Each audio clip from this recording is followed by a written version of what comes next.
Hello everyone, back tuning into today's first video. We're going to have a look at weather month ahead with the Japanese and CFS beach models. It's JMA Friday, and it's going to take us into May. We're going to go well into the final month of the spring of 2018. Haven't had much spring yet, but it is on the way.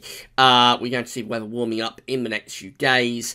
It's beginning to brighten up now across the south. That will be the trend over the weekend and into next week as well, as it turns brighter, sunnier, drier, and long time coming, a lot warmer as well. So I'll have all the detail on that in today's second video, that'll be coming up later on this afternoon. But kicking us off for today, we've got JMA Friday, so we're going to do month ahead look ahead with Japanese and CFS V2 models. We'll start off with the JMA, and then we'll have a look at the CFS V2. We'll compare the two models and see what they are showing for the month ahead. As I say, this is taking us into May. So we'll get on with it right now. We're going to start off having a look at the 500 millibar height anomaly flowcharts from the JMA from the North Pole view down. So this is the North Pole of the Northern Hemisphere just there. The mid latitudes of the Northern Hemisphere around there, and the British Isles is in that area just there. These broken down to week periods, so the first week period will be taking us from today, the 13th, through to the 20th of April. Red, orange, yellow, extrapolating to is above average heights, which extrapolates to low pressure, and blue is below average heights, which extrapolates to low pressure. So the coming week finds that we've got this ridge of above average heights, this area of high pressure sitting over and to the east of the country, with below average heights, it's quite a deep trough, being held off into the Atlantic, and that means the flow and the jet stream is doing something rather like that. So we place onto the warm side of the jet. Finally, after a very long time, we go onto the warm side of the jet stream, and we start to pull up this much warmer air from the south and from the southeast. That's temperatures rising, a lot of dry weather as the trough is being pinned out into the middle of the Atlantic, and mostly dry and warm weather to start us off. This is how week 2 is looking. This is the 20th through to the 27th of April. This one also is looking quite good, with above average heights centred over or just to the east-southeast of the country, with below average heights up to our north, and then the flow and the jet will be going something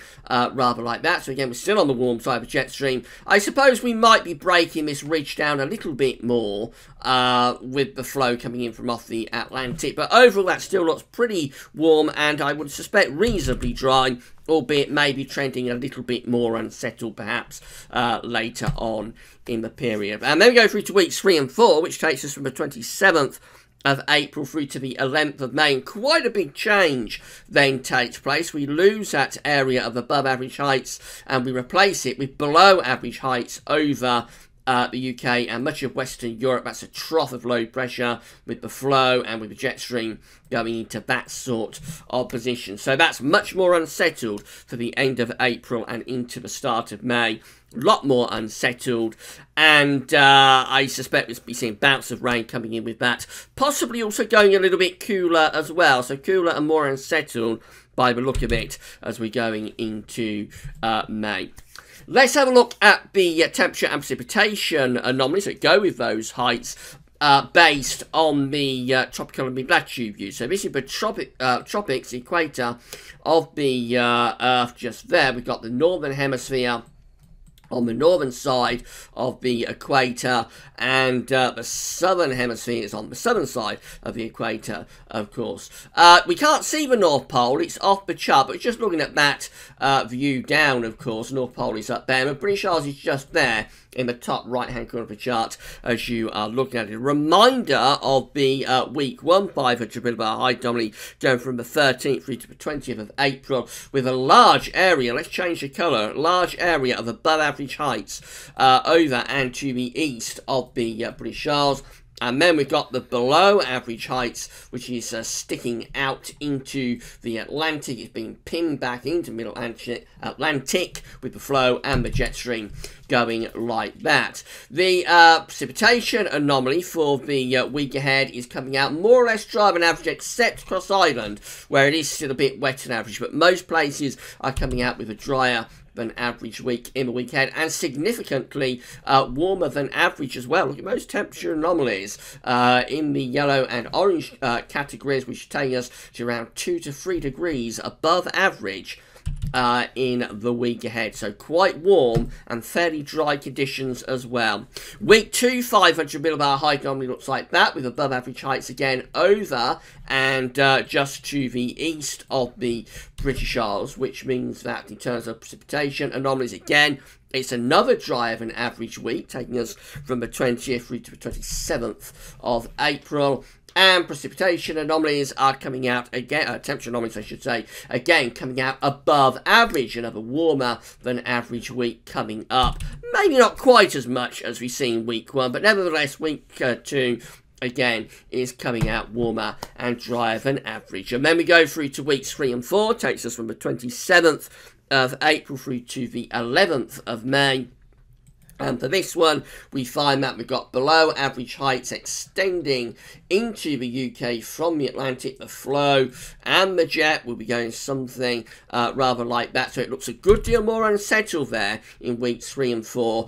Temperature and precipitation anomalies look like this. So precipitation anomalies are coming out wetter than average, above average precipitation to the end of April and into start of May. And precipitation and temperature anomalies are falling as well. So we're going colder than average, wetter and colder than average for the end of April and into the start of May. So stark differences between weeks 1 and 2, which are looking warm and dry, weeks 3 and 4, which are looking cool and wet.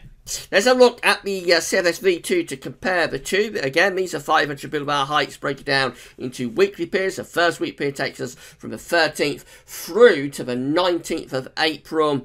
So again, almost identical pattern really, above average heights over and to the east of the British Isles, with below average heights in the Atlantic. The jet stream is like that. So again, we're looking at a warmer and drier than average week coming up in the week ahead. Week 2, 500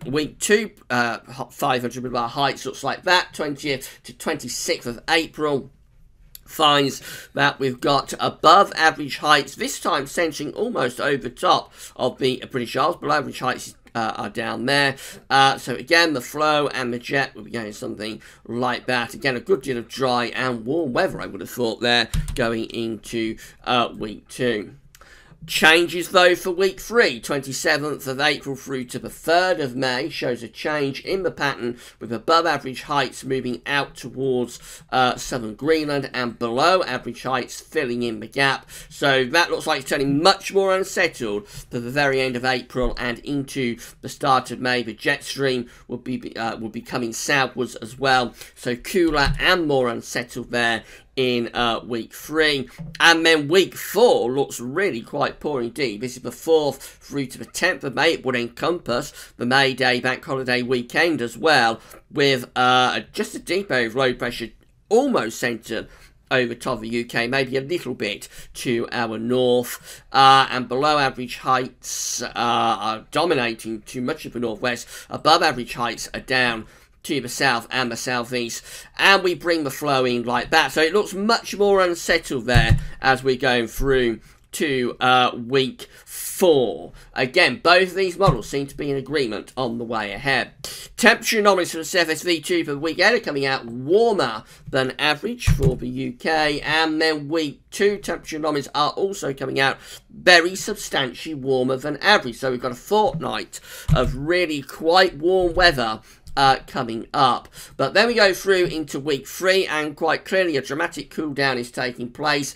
Still, if anything, hinting at being a little bit on the above average side, but essentially the temperature anomaly is back down to average there in the 3rd week, and then in the 4th week, if anything, this is from the 4th through to the 10th of May, if anything in this week, we are hinting at being a little bit cooler than average. So obviously, big contrast in both the pattern and the temperature as well in the month ahead.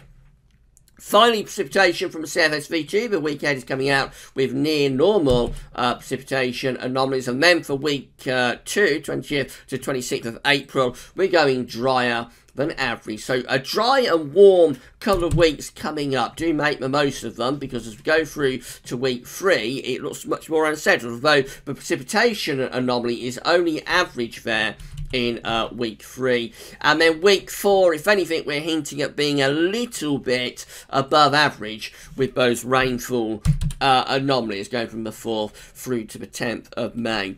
So we've got really quite decent agreement here between these two models. If we take them at face value, then we're going to have a couple of weeks of very nice weather indeed through the next 2 weeks of April. We're looking at mainly dry and warm weather as well coming up in the next 2 weeks. But then as we go through to weeks 3 and 4, it's at the extended range, but both models are in agreement that for the very end of April and then into the first week to 10 days of May, it turns much more unsettled. We lose a high pressure, we replace that high pressure with low pressure, and so consequently it turns much more unsettled with rain returning. And also potentially with some quite cool weather as well as the temperatures cool down. Now, of course, this is highly speculative, so these long-range models are prone to chopping and changing. They might look very different next week. So, although we seemingly have quite good agreement on the way ahead today for the next month, it is subject to change at any point. Any forecast beyond sort of 5 to 7 days is subject to change and comes with a very large health warning. So we'll wait and see how things progress, but relatively warm and dry for the next couple of weeks, and then back to unsettled and cooler weather for the end of April and into the start of May. Today's second video update will be coming up this afternoon, and we'll have a look at the weather for the next week to 10 days, encompassing next week's big warm-up. So come back for that for all the latest. But that's all for now, and thanks for watching.